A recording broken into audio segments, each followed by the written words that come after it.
L'utilisation des technologies numériques est devenue partie intégrante de notre vie quotidienne.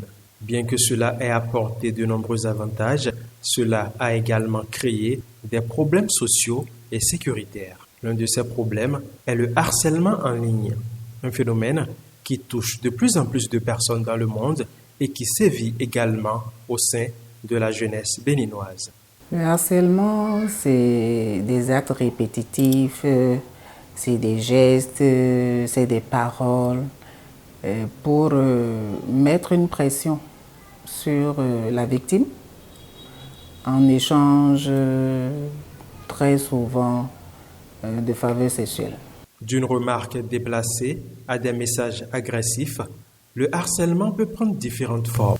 Il y a le harcèlement moral qu'on peut subir dans une sphère privée, comme on peut subir aussi le harcèlement moral dans une sphère publique, comme le lieu de travail par exemple. Quand par exemple, dans un couple où ça ne va plus, tout ça, le mari insiste pour que la femme quitte le domicile. Le fait de dire tout le temps à une femme tous les jours, à mon retour je ne veux plus te voir, à mon retour tu dois avoir ramassé tes bagages, à mon retour il faut que tu sois parti, etc. C'est du harcèlement. Tout comme aussi dans le lieu de travail, le fait pour un employeur ou pour un collègue aussi, de s'acharner sur un autre en insistant pratiquement tous les jours, en tout cas de façon répétée, pour le soumettre à une tâche, pour le contraindre dans un espace donné, etc. Tout ça, c'est des formes de harcèlement moral. Maintenant, il y a le harcèlement sexuel qui est celui qu'on observe le plus et qui est celui qui est sanctionné dans différents textes de loi à différents degrés. C'est le harcèlement sexuel qui peut exister déjà à l'embauche.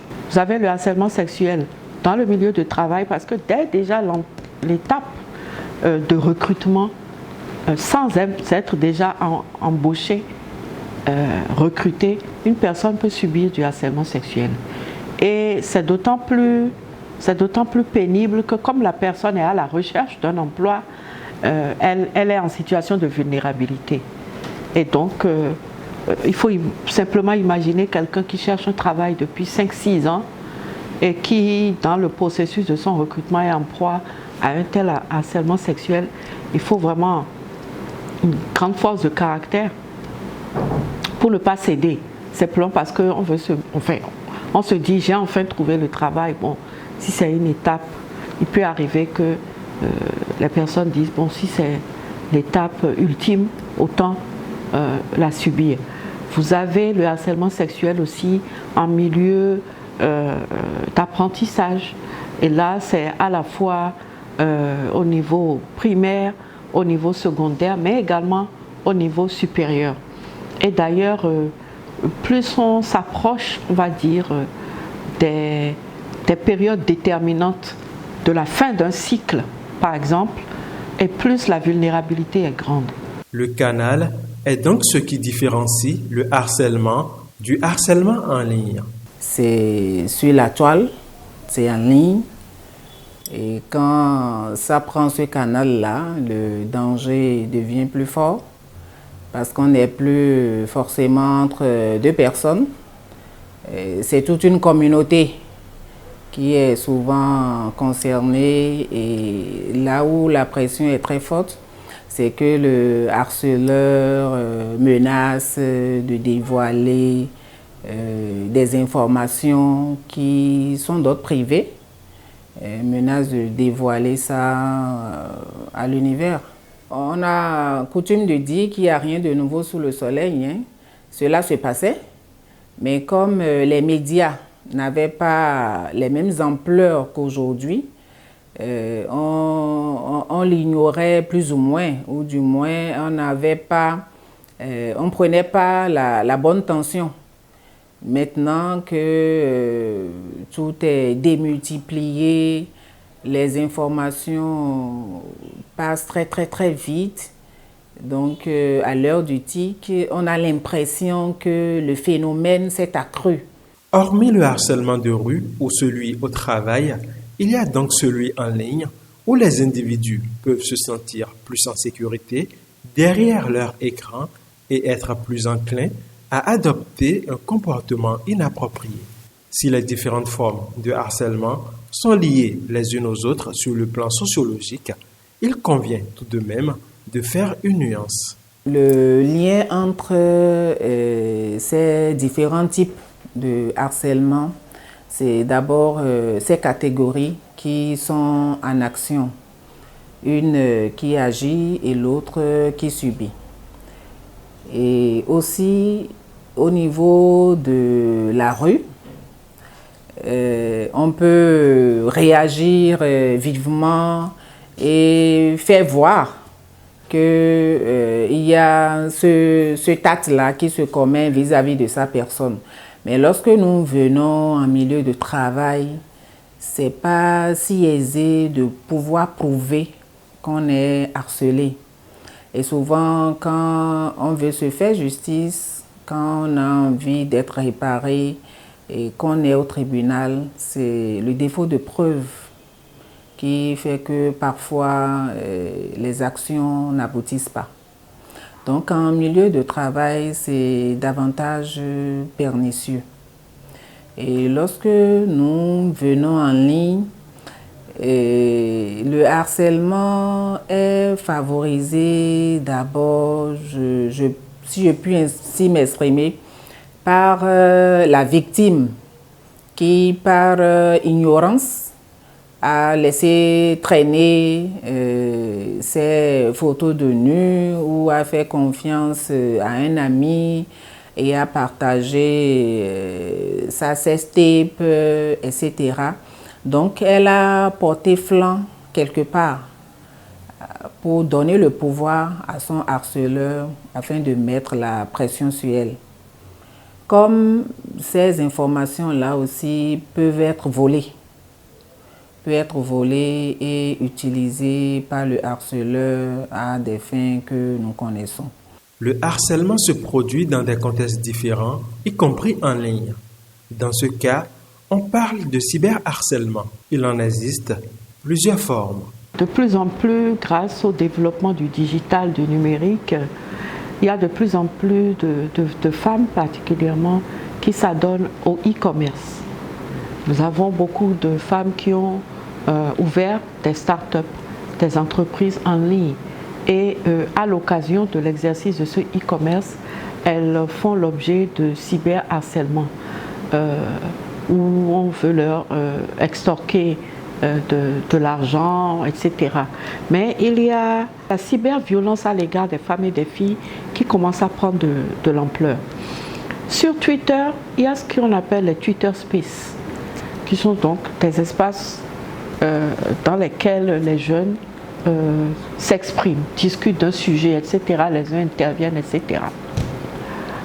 Beaucoup de jeunes filles se plaignent de ce que sur les Twitter Spaces, elles sont agressées, elles sont injuriées, c'est-à-dire on peut discuter d'un sujet et puis paf, quelqu'un peut lancer que il y a telle personne qui est là, elle est dans le Twitter Space et c'est vraiment un réservoir de sperme. Voilà.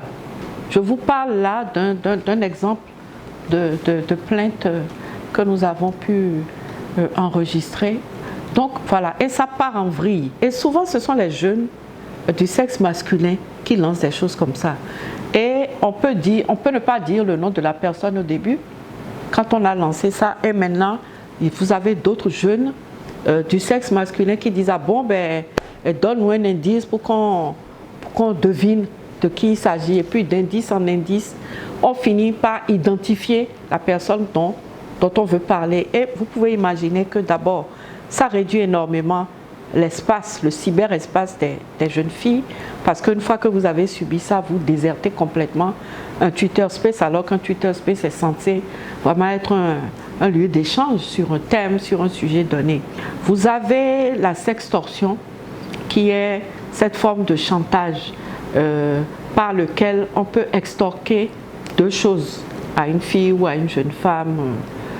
soit on lui extorse de l'argent en mettant devant une vidéo, une photo qu'on a obtenue par imprudence ou peut-être par hijacking. On sait aussi qu'il y a des gens qui piratent les comptes des gens. Ils peuvent pirater votre compte, ne pas se contenter par exemple de prendre votre identité, mais également d'aller piocher des photos et des vidéos ou des informations sensibles et intimes sur vous. Et maintenant, à partir de ça, maintenant, ils font du chantage et disent vous me payez tant ou je balance. Et soit ça peut aller plus loin, ça peut ne pas être de l'argent, ça peut être de l'argent et aussi des faveurs sexuelles. Vous avez le deepfake. On utilise l'intelligence artificielle et on modifie en fait. Grâce à l'intelligence artificielle, on modifie des choses et on peut prendre le visage d'une fille, le mettre sur le corps d'une autre et dire que c'est elle qui s'adonne à de l'exhibition sexuelle, des choses comme ça. Le doxing, lui, c'est le fait donc d'aller piocher des informations privées sur quelqu'un et de balancer ça. C'est vrai qu'il y a aussi des garçons qui en sont victimes, mais il faut quand même reconnaître que dans ce domaine-là, c'est plutôt une majorité de filles qui en sont victimes. Il y a l'autre chose aussi qui consiste la méthode de grooming, c'est-à-dire pédopiégeage. Il y a des gens, d'accord, qui écrivent à travers les applications de messagerie pour vous flatter. Et généralement, ça se pratique sur les mineurs pour gagner leur confiance et ensuite les persuader de faire une rencontre. Le cyberharcèlement peut donc prendre diverses formes, telles que des messages non sollicités à caractère sexuel, des commentaires dégradants ou menaçants, ou encore des images et vidéos intimes partagées sans consentement. Qu'est-ce qu'ils entendent par harcèlement sexuel en ligne? C'est la question que nous avons posée à quelques citoyens. Le harcèlement sexuel en ligne, c'est une manière de forcer quelqu'un à aller au sexe avec soi et avec ce dernier. C'est un moyen d'obtenir quelque chose de quelqu'un contre son gré, soit par force, soit par moyen financier, mais à travers les réseaux sociaux comme Facebook, Twitter, Instagram par exemple. Chez la femme, c'est vouloir obtenir des relations intimes avec elle, malgré qu'elle ne veut pas. Le harcèlement sexuel en ligne, c'est le fait de pousser quelqu'un à livrer son organe sans vraiment son consentement. Au fait, c'est vouloir prendre ou bien vouloir de quelqu'un, vouloir du sexe de quelqu'un sans son consentement. Selon moi, c'est tout comme si disons que tu avais un ex, par exemple, tu lui avais envoyé des nudes, des trucs comme ça. Maintenant, ce dernier tenant tes nudes te menace à la fin disant que si tu ne lui fais pas ci, il va t'afficher peut-être comme ça. Mais si tu ne lui donnes pas ce qu'il veut, il va afficher tes nudes ou bien bon, c'est un harcèlement. Le harcèlement sexuel, comme le mot l'indique, ça tend faire le sexe. C'est-à-dire tu pousses une personne à te faire quelque chose, à te donner du rapport sexuel contre sa volonté. Il est donc essentiel de prendre conscience de la gravité de ce fléau. Le harcèlement sexuel, c'est un truc d'abord pas tout bon. Et puis ça, sur certaines filles, ça les dérange d'abord mentalement et de ça les traumatise. Parce que pour harceler quelqu'un, c'est que tu as quelque chose qui pourra détruire cette personne et tu utilises cela contre cette personne. Donc c'est un truc qu'il faut gérer. Ce problème amène beaucoup de jeunes ou bien beaucoup de personnes à commettre l'irréparable, les mettre dans l'impasse, à vouloir faire ce qu'ils ne veulent pas et plus tard après constituer un regret, ce qu'ils ne peuvent jamais réparer. De nos jours maintenant, beaucoup de personnes sont harcelées maintenant en ligne et n'ont pas la capacité d'aller chez quelqu'un pour aller se prendre ou n'ont pas les endroits fixes pour aller se prendre. C'est un problème très important parce que ça atteint beaucoup de nos jeunes filles maintenant dans la société. Ça empêche les jeunes filles d'évoluer. Genre, ça conduit certaines personnes à faire ce qu'on ne veut pas. Le harcèlement sexuel en ligne, c'est un problème très important parce que de nos jours, il y en a qui en abusent. Parce que la fille ne veut pas faire ci, ne pas lui donner le sexe en retour, ils lui font des chantages. Ce qui peut facilement porter atteinte à la vie sociale de la fille. Ce qui n'est pas bon en général. Donc pour moi, c'est un problème très important à régler le plus tôt possible. Le harcèlement sexuel a des racines historiques profondes dans les normes et les attitudes culturelles de nos sociétés. Au fil du temps, ces attitudes et normes de genre ont évolué de différentes manières dans les différentes sociétés en ce qui concerne la tolérance ou la condamnation du harcèlement sexuel. Les normes de genre qui sont en vigueur dans nos sociétés sont pour la plupart contre ces genres de comportements. Et lorsque nous venons à l'époque moderne où le droit positif est en faveur de l'égalité des sexes et où les politiques sont mises en place dans ce sens-là, il est formellement interdit d'avoir ce genre de comportement. Ce type de harcèlement est malheureusement répandu et de nombreuses personnes ont été témoins ou en ont entendu parler. C'est une amie à moi, voilà un peu, qui discute souvent avec un autre ami que je ne connais pas, que je ne maîtrise pas trop. Du coup, avec le temps, elle a envoyé des photos un peu exagérées au mec. Du coup, le mec, ayant traversé des problèmes, des difficultés, a besoin d'argent. Du coup, il forçait la fille à coucher avec lui et en même temps à lui donner de l'argent. Donc la fille est venue me voir pour me parler de la situation. C'est là que je suis allé, j'ai fait des recherches sur le gars, je suis allé voir le gars pour lui mettre les points sur les i. Derrière les écrans, les victimes subissent une violence numérique qui peut avoir des conséquences dramatiques sur leur santé mentale et leur bien-être. Le harcèlement sexuel en ligne a des conséquences désastreuses. Déjà, nous avons des niveaux très élevés de colère, de tristesse, de honte, un grand sentiment d'impuissance, de culpabilité, beaucoup d'anxiété, une détresse psychologique. Et chez les jeunes, on peut observer des difficultés de concentration, l'échec scolaire. Il y a des jeunes qui commencent même pas à s'adonner à l'alcool ou à la drogue, toujours pour surmonter cette période difficile. Et parfois, il peut y avoir le suicide. Il y a certaines personnes qui accordent une grande importance à leur image sociale. Et le harcèlement sexuel en ligne, c'est l'image sociale qui est attaquée. C'est l'image sociale qui est entachée. Et c'est très difficile de supporter, de vivre le harcèlement sexuel en ligne. Le cyberharcèlement, qu'il soit sexuel ou non, peut donc laisser des cicatrices émotionnelles profondes chez les victimes et avoir des conséquences négatives sur leur santé mentale. En demandant l'aide d'un psychologue, les victimes peuvent surmonter les traumatismes qu'elles ont subis. Le harcèlement sexuel en ligne peut être assimilé à un psychotraumatisme parce que la violence, elle est grande et l'Internet, c'est un lieu public où la personne a été attaquée. Donc, dans un premier temps, moi, je propose un débriefing psychologique post-traumatique.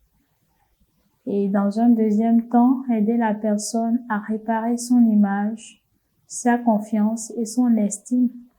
Parce que c'est surtout l'image sociale qui a été attaquée sur Internet. Donc la personne se sent dévalorisée et diminuée, humiliée. Il faudra que la personne retravaille son estime, son image et sa confiance en elle-même. Le harcèlement sexuel en ligne est un phénomène qui affecte particulièrement les jeunes. Pour comprendre les facteurs sociaux et culturels qui contribuent à ce type de harcèlement, il est important de prendre en compte les normes de genre, les stéréotypes, la socialisation, ainsi que l'influence des médias. Je commencerai par parler d'éducation. Il ne suffit pas de mettre entre les mains d'un enfant un smartphone. Il faut lui expliquer les avantages que cet appareil pourrait lui permettre d'avoir. Mais il faut lui expliquer aussi les pièges qui sont liés à son utilisation. C'est très important. Et nous intéresser aussi au centre d'intérêt de nos enfants, à qui nous offrons justement ces genres d'appareils-là. Et leur montrer que tous les actes qu'ils vont commettre en lien avec cet appareil-là peuvent nuire à leur réputation actuelle et future, et nuire aussi à la réputation de la famille. Le harcèlement sexuel en ligne n'est pas une personne, encore moins les enfants et les adolescents. La sensibilisation est donc essentielle. Moi, je dirais que c'est la sensibilisation déjà à un très jeune âge, que les entreprises, les médias sociaux, les influenceurs fassent la sensibilisation auprès des jeunes, leur montrer que ce n'est pas banal d'avoir un téléphone, de montrer que tout ce qui reste, tout ce qui est publié sur Internet reste sur Internet. Tu as beau toi le supprimer, mais quelqu'un peut-être là déjà, tu as fait une capture d'écran, là déjà est republié. Donc c'est vraiment de faire la sensibilisation là à ces jeunes, parce que je trouve qu'il y a un manque d'éducation sur l'informatique, sur les réseaux sociaux. Une sensibilisation qui passe indubitablement par les parents. Ces derniers ont un grand rôle à jouer pour aider leur progéniture à faire face à ce phénomène. Bon, ce que les parents peuvent faire là, c'est de surveiller leurs enfants, d'abord les conseiller sur ça, et puis leur confisquer le téléphone simplement. Pour commencer, un truc même que je ne conseille pas d'ailleurs, c'est commencer par prendre le téléphone chez les enfants. Et je ne sais pas si ça va changer grand chose, parce que tout le monde a le téléphone, et sans téléphone aujourd'hui tu ne peux rien faire. Donc je ne pense pas que prendre le téléphone serait un moyen efficace pour le dire comme ça. Pour que les parents veillent à cela, il faudrait que ça commence d'ici tôt, dès le bas âge, pour que les enfants s'adaptent à cela. Il ne faudrait pas que ça soit à un certain âge donné, que les parents commencent par mettre des interdictions. Si ça comme ça devait se passer, je ne pense pas que nous allons finir avec ce phénomène d'harcèlement sexuel en ligne. Il faudrait que les parents puissent échanger, discuter avec leurs enfants, surtout pour mieux savoir comment ils se débrouillent ou qu'est-ce qu'ils font en ligne normalement. Lorsqu'ils créent des comptes sur certains sites, c'est pour quel but? De les aider à orienter le but pour ne pas se faire harceler ou carrément pour ne pas harceler d'autres personnes. Les parents devront chaque fois donner conseil à leurs enfants et chaque fois discuter de ça avec leurs enfants et leur demander si par hasard quelqu'un les harcèle ou pas, genre des conseils quoi, des conseils de chaque jour, donc ça peut aller. Même si le sexe est dans les rues, il est toujours compliqué à aborder dans nos cultures, dans nos traditions. Et le dialogue parent-enfant a du mal à l'aborder. Ce sont des aspects sur lesquels nous travaillons dans nos activités avec les parents et les enfants pour que les parents puissent donner aux enfants le minimum à savoir. Le dialogue entre parents et enfants doit donc être de mise dans cette lutte contre le cyberharcèlement. Les parents doivent sensibiliser les enfants sur le risque d'utilisation de Internet. L'Internet, c'est un lieu public, donc il faut apprendre à l'enfant à se protéger sur Internet. Sur Internet, on ne partage pas des informations privées. Sur Internet, on ne dévoile pas sa vie privée. Sur Internet, on ne pose pas des images qui montrent des parties intimes de son corps. Sur Internet, si quelqu'un demande d'envoyer des images nues, des images des parties sexuelles, des parties intimes, il faut refuser, quelle que soit la qualité de la personne, même si la personne paraît une personne de confiance, parce qu'après, on n'a aucun moyen de contrôler. Et je pense que avant de donner un téléphone portable Android à un enfant, il faut prendre le soin de lui expliquer tous ces dangers. Les établissements scolaires peuvent jouer un rôle dans la prévention et la gestion du cyberharcèlement. Il est crucial de travailler ensemble en tant que société pour lutter contre ce fléau en éduquant les jeunes générations sur les dangers et les conséquences du cyberharcèlement et en offrant des ressources pour soutenir les victimes. Cela pourra permettre de créer un environnement en ligne qui est plus sûr et plus respectueux pour tous.